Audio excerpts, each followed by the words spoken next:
Welcome to rSlash Prorevenge, where OP gets revenge against his employer to the tune of $10 million. Our next Reddit post is from the Tubi. I started working at a logistics company that builds things. This was just as COVID was starting, actually. When we started, we had 5 people in the team, but one of the guys quit soon after. This is important because it gave me very good insight into how my department operates if they don't need or want someone around. They won't outright fire you since they have to pay you a severance, but instead, they'll bully you into quitting. I saw pretty much the whole package, excluding the person from meetings and important events, shaming them in public and lecturing them, never noticing the good work they did, but always making sure that everyone knows about work that was done poorly, drowning someone in work, and then berating them when they inevitably can't keep up. It was outright childish at times. I didn't register it at the time, but this was a really important lesson for later. I was put in charge of managing our overseas suppliers, among other things. About half of our material came from overseas, most of that from China. While it seems like this is a big task for someone new, it wasn't done out of malice. Everyone genuinely believed that we were going to get a guy in China for the Chinese supplies, and I'd be left to handle the other supplies. It seemed fair.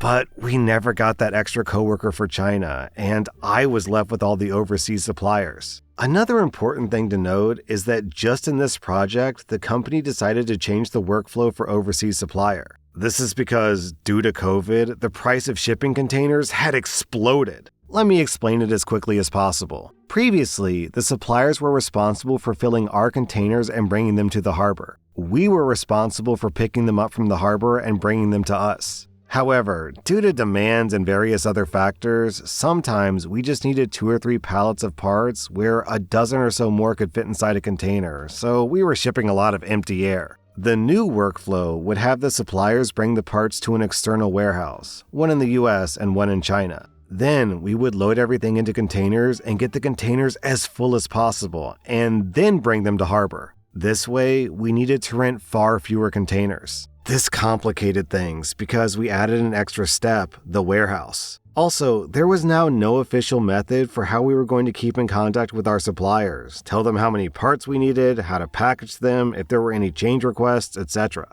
During that time, I was left mostly alone to deal with it, and I set up a system with Excel. It was mostly manual and rather simple, but it worked well. It worked so well, in fact, that one of the suits even chatted with me about it for a bit since he wanted to make it standard in future projects. And also, this part is very important, I was the only person who actually knew all of our overseas suppliers and their contacts. Some of you might be able to tell where this story is going already. So, during that entire time, nobody had actually bothered to ask me to explain to them how my system worked and where I keep track of all the supplier contracts. All of this data was hidden on like slide 800 of some Excel file that I had saved in a folder titled Parts Pictures, which was otherwise filled with pictures of parts. Now, as COVID began dying down, the department, for whatever reason, decided they didn't need me anymore. I pretty much saw precisely the same thing go down that I had seen with the other guy who left shortly after I started. All the bullying. At first, I thought to myself that if I pull through and keep doing a good job, they would eventually cool down, but they didn't. After 2 months of this, I said screw it and decided to just endure it until the Christmas bonus that we get every year and then handed my notice. Also, I delayed teaching anyone how my system worked until I was gone. And that's pretty much how it happened, and I started working a new job. A month into working at my new job, I got a call from my old job. It was my old department manager. To his credit, he was always a reasonable guy. He told me in plain words that he had no idea where to even begin with the Chinese suppliers. He then offered me my old job back with a very respectable pay increase. I explained that I already had a new job. 2 days later, I got another call where the same manager offered me many times my monthly salary just to come in for 1 week and instruct my old team in how my process functioned, and introduce them to all the contacts, etc. I told him I refused because of the way I'd been treated by them when I worked there. He said that he understood. He wished me luck at my new job and hung up. Well, recently, I got in touch with some of my old coworkers. They mentioned that in the 10 months since I left, the logistics department racked up 8-figure losses due to wrong deliveries, over and under deliveries, outdated parts, suppliers canceling their contracts, and new suppliers needing to be sourced. And all the blame for that fell on my old team. 8-figure losses, so that's anywhere between $10 million and $99 million.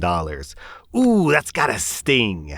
It makes you wonder how much the company was trying to avoid paying OP for the severance package. You think it was 8 figures? Because my guess is that they were much better off just giving OP the severance package instead of screwing themselves over like this. Our next Reddit post is from Crazy Mastiff. I'm a 42-year-old woman, and I effed up big time. 2 weeks ago, on a random Thursday morning at like 1 a.m., someone started shooting off fireworks in my neighborhood. I've been having bouts of insomnia, and I was finally able to get to sleep, and I had to wake up at 4 a.m. for a meeting 2 hours away that I had to be at for 8 a.m. I was pissed, and so were my dogs. I love fireworks, but I think there's a time and a place. Thursday morning at 1 a.m. is not it. I posted to a neighborhood Facebook group a few hours later during a coffee break about people who set off the fireworks at 1 a.m. during the middle of the week. After I make a long drive home, I check my Facebook. Some guy commented that I can't sleep because I'm a fat pig. Now, I'm chubby, but I'm not sloppy fat. Plus, I just lost the equivalent of a fully grown male wombat or 54 North American gray squirrels, so I feel effing awesome about myself. And this is where I may have really effed up. I responded to the guy, who was maybe in his late 30s to early 40s. I wrote, "Listen, dude, I'm sorry I had to end things, but I just didn't have the same feelings as you. What you're saying now is just hurtful and mean.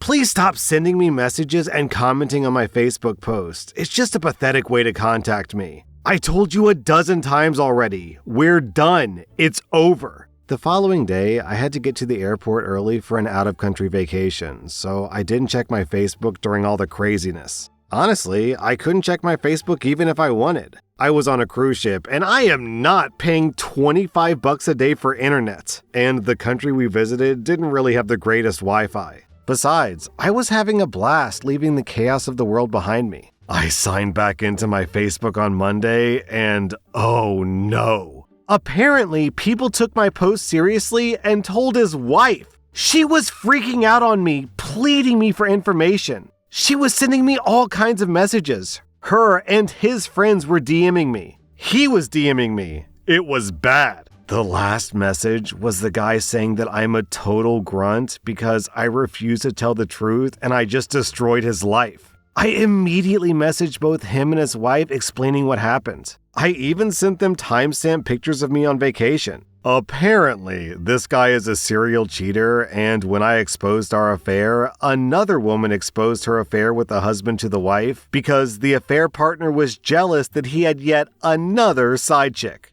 This was the straw that broke the camel's back, because not only were there multiple affairs, but because he humiliated his wife with how public it was, especially with it being a neighborhood Facebook group. So that's my accidental pro-revenge. OP, you sound like you're sad about it, but I have no idea why. This guy is a douchebag who harasses random women online for no reason, and he's a cheater who got caught, so screw him. I just hope also that this is the guy who was setting off the fireworks, because if it was, that would be very poetic. Our next Reddit post is from Nasentia. So around Thanksgiving 2017, my wife's company offered her a fantastic promotion, which she accepted, even though it meant moving across the state by January 1st. The month of December was insanity. We had to list and sell the house, find a short-term rental that would accept 4 pets, pack, move, etc. I had to drink a lot of whiskey to get through it, but I got it all done, and we moved into our rental house, and all was well. We then bought our new home, moved, and the rental lease officially ended on April 1st. The property manager followed all the state laws correctly, so far, and we were told we'd get the $1,800 owed for our security deposit back by May. Spoiler alert, it never came. I spent the next 4 months going back and forth with the property manager, hearing, "It's coming, we never got your paperwork, blah, blah, blah."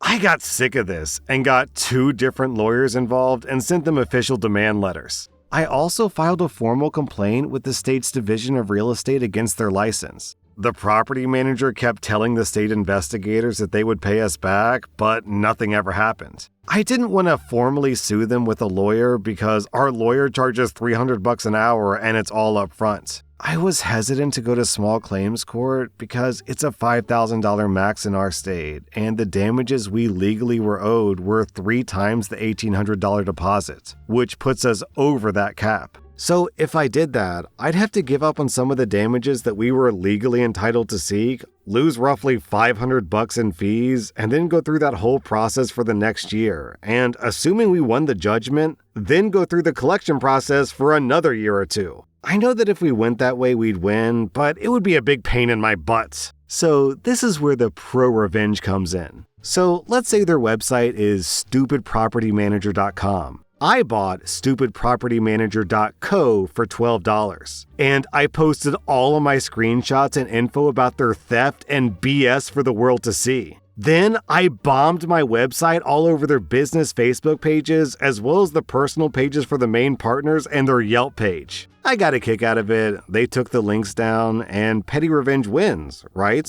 Well, my little website caused a bigger boom than I anticipated.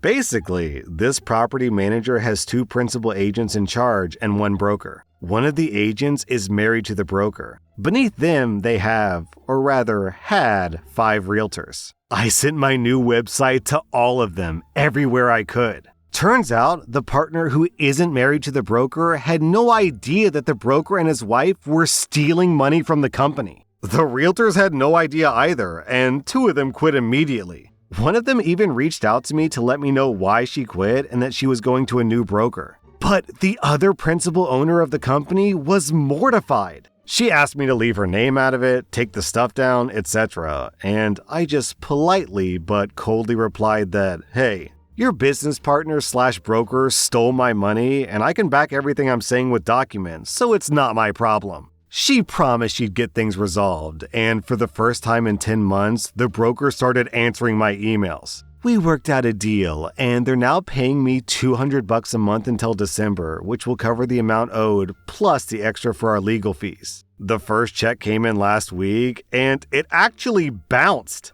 So I made them send me a cashier's check, and they have to send a cashier's check going forward, so we did get our first installment. I've also learned that the state investigation has been turned over to the state's legal department, and the broker and his wife will likely lose their license. The state investigator said they had multiple complaints against them, but my complaint was the most thorough and had the most documentation against them. So my complaint was a big reason they had the ammo to push this to the legal team. So all told, my stupid little website ended up costing them 40% of their real estate team. It resulted in them removing their business from Facebook listings, it put their business under investigation by the state legal team, and it resulted in them having to finally start paying us back not only the $18 we were owed, but also all the legal fees I spent on top of it. Oh, and that check that bounced, I made them send me a certified check for $12 to cover the bank fee for that, too. That was r/Prorevenge, and if you like this content, check out my podcast where I publish the exact same episodes. Also, hit that subscribe button because I put out new Reddit videos every single day.